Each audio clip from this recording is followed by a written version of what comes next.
Welcome back, everyone. This is Dave from Corman Productions, here to talk about This Is Us, Season 4, Episode 14, titled The Cabin.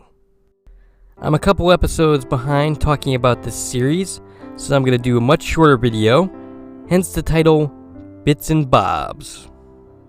As usual, this is not a spoiler-free video, so if you haven't seen the episode yet, please go watch it and then come back to me. So let's get down to it, shall we?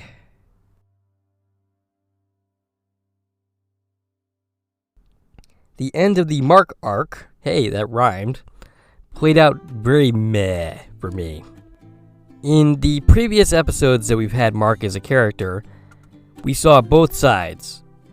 We saw the side that Kate liked, and we also saw the side that made us realize that she really needed to just stay as far away from him as possible. Here we get no such shading. From the moment he enters the cabin, he's just a straight jerkface. I could use stronger language, but this is a family channel. To me, this would have played out better if we got the same duality that we've been getting throughout his entire arc. However, the final scene of the arc played out rather nicely. It was a slow burn, fully realizing that things are not what they appear. They are not the idyllic situation that Rebecca and her two sons happen upon when they go to the cabin.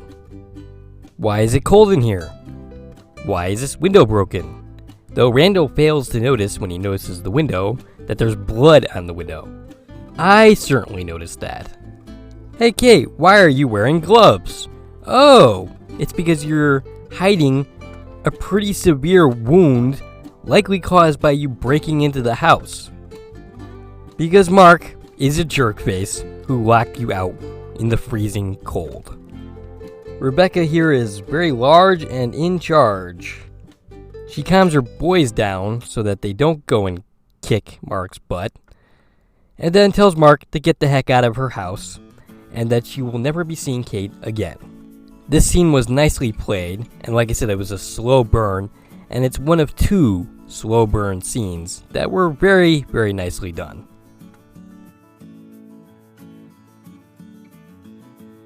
The actors who started off the series playing the 8-year-old versions of the Big Three, played by Lonnie Chavez, Patrick Bates, and Mackenzie Hanzisak, are getting very big. They're currently playing the 12-year-old versions of the characters, and they are noticeably aging. This is both an emotional reaction in that, oh my god, the kids are getting so big, and I'm getting older too. Kind of like an experience with my 7-year-old daughter, and it's also a practical problem for the series. It's getting pretty close to the point where you almost can't even use these actors anymore. I've read that they've shot additional scenes with these actors, and that they've already filmed parts of the finale, which is good, and if you're going to do that, you should get it right on that now. Because you can notice Patrick Bates and Lonnie Chavez and their voices cracking.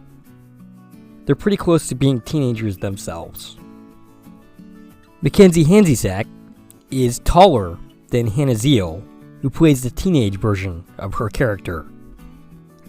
Someone commented that we were introduced to the teen characters roughly 16 years old. And that means that the younger actors can play the characters up until about 15. I don't think so. You don't go from looking like Patrick Bates one year to looking like Logan Schroyer the next. It's bad enough that the character has to go from looking like Logan Schroyer to Justin Hartley in just 6 years. These aren't exactly believable transformations. Whenever you are dealing with child actors in a long-running series, this is going to be an issue.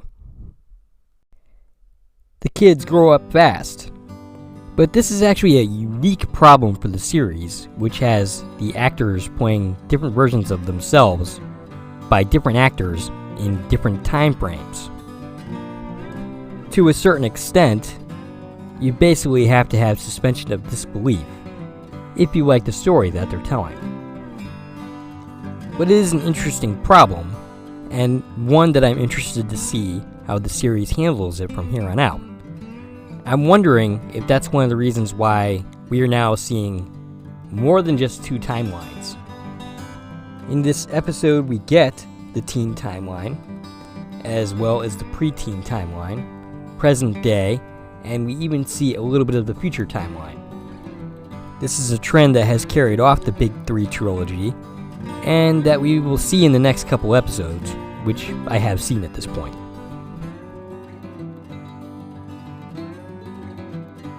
This episode deals with the fallout from Kevin sleeping with Madison, Kate's best friend. Before departing for the cabin, Kevin and Madison decide to keep it a secret from Kate, because what they did was messed up. Yeah, that doesn't last long. Madison is Madison after all. The Big Three lose power, causing them to have to go down to the town, because they have no reception at the cabin, which is where Kate discovers about a zillion messages from Madison pretty much apologizing for sleeping with her brother. When a less than pleased Kate brings this to Kevin's attention, Kevin at first apologizes, says he's an idiot, and then is like, "But at least I didn't sleep with Sophie, right?" This response seems to anger Kate, and I kinda wish she slapped him there, but she doesn't. "Come here, Kevin. We need to talk again. Listen, maybe, just maybe, if you were having this conversation with me, I would give you credit for not sleeping with Sophie.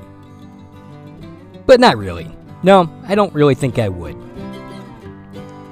I'm more likely to do so than Kate would give you credit for that. But I'm still going to tell you that you don't get credit for not doing one immoral act if you do another. There are some who believe that this wasn't immoral, that, hey, you don't have to apologize for who you sleep with.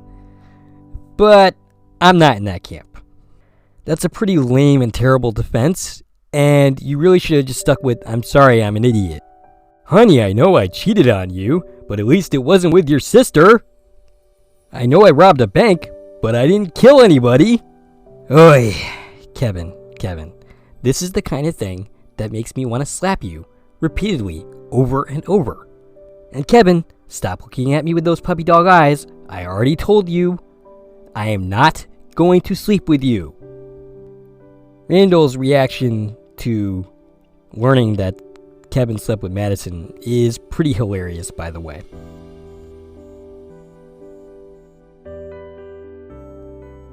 Kevin finally learns about his mother's illness, and this is pretty refreshing in that I'm glad all this stuff came out during the course of this episode and that these plot lines were not dragged on and on and on. The scene in which he learns of his mother's illness is absolutely terrific. It's spot on. It's very much like the final scene of the Marc arc, where it's a slow burn kind of deal, where the truth slowly unravels itself. Randall lied to Kevin in his trilogy episode, basically saying that he was somewhere else when he was in fact in LA, taking his mom to see the specialist about her cognitive brain issues. Randall lets slip that he was in LA, and slowly and surely from there, it's revealed, and Kevin is the last to know about it. He starts off with denial, and then when he gets the full picture, he gets angry. Understandably so. He absolutely has the right to be angry. First off, he was kept in the dark, and this kind of plays into the family history of being basically the afterthought of the family, and the rationale behind keeping him out of it, that he isn't able to handle it, that it might jeopardize his sobriety, is a logic that would definitely be upsetting.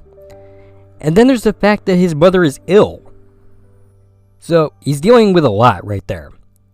A lot just came up in a very short amount of time, and he gets angry.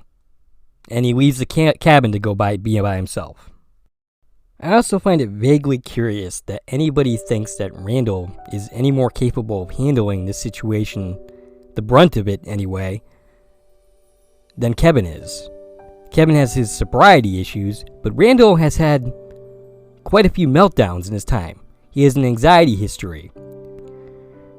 His mother is well aware of these issues, which is why I think it's a little bit unfair for her to lay the total burden of the knowledge of her illness on Randall.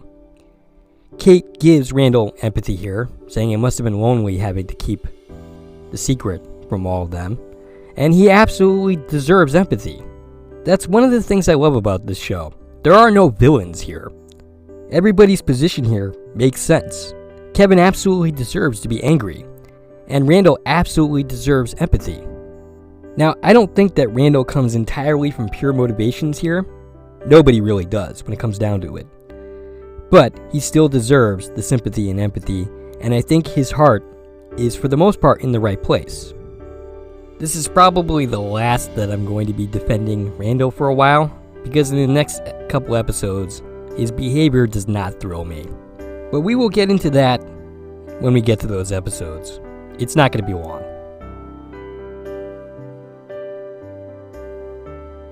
I'll conclude this video with the time capsule part of the episode, which I haven't talked about much at all at this point. During the pre-teen timeline, Jack is all enthusiastic while being at the cabin, which is why this episode is called Cabin, because all the stories take place at the cabin. He's all enthusiastic about burying a time capsule, and pretty much nobody is. Though Rebecca is kind of like a cheerleader for him, even though she also isn't that enthusiastic about it. Randall spends his portion of the episode, the teen Randall that is, not being able to decide what to put in the time capsule, and he's getting anxiety over it. Kevin helps his brother out, and just basically chooses for him, and takes a puzzle piece from the family puzzle piece. It's a picture of the family turned into a puzzle. And he buries that for Randall. Adult Randall remembers this while at the cabin, and that's how they all end up back together, with Kevin seemingly forgiving the two of them for basically lying to him and keeping him in the dark. He remembers that he didn't pick what ended up in the time capsule. He remembers that Kevin helped him out because he couldn't decide, because he was getting anxiety over something as silly as this. This is Randall giving Kevin credit for something and remembering that his brother was actually good to him at times. And this is going to come up again. I'm going to bring this up again in the next couple of videos. But this is where Randall gets the realization that maybe he does in fact need help for his issues. Maybe he should get therapy, like Darnell suggested to him back in his trilogy episode. I'm not sure if I pointed this out then, but reaching out to Kevin when he was in crisis is all well and good. It's absolutely a good thing to do. But seeking help is also something that he needs to do. And I'm glad that Randall recognizes that here, and he follows through with it in the next couple episodes. And I think that's a good place to stop for this episode. I think I've made the points that I wanted to make. For the next 11 days, I still have my Kickstarter going on, the link of which will be in the description of this video. I only have 11 days left. Probably not going to make it, but hey, maybe if I make this point now, maybe I can get some contributions. If I hadn't gotten sick, I would have had made more videos by this point, and maybe pushed it a little bit more. But in the middle of making this video, I got sick, and I sounded like a frog, so I could not continue. There will be upcoming ways in which to support me, including buying items for Cormorant Productions on Zazzle.com. I'm not quite there yet. And also possibly starting up a Patreon.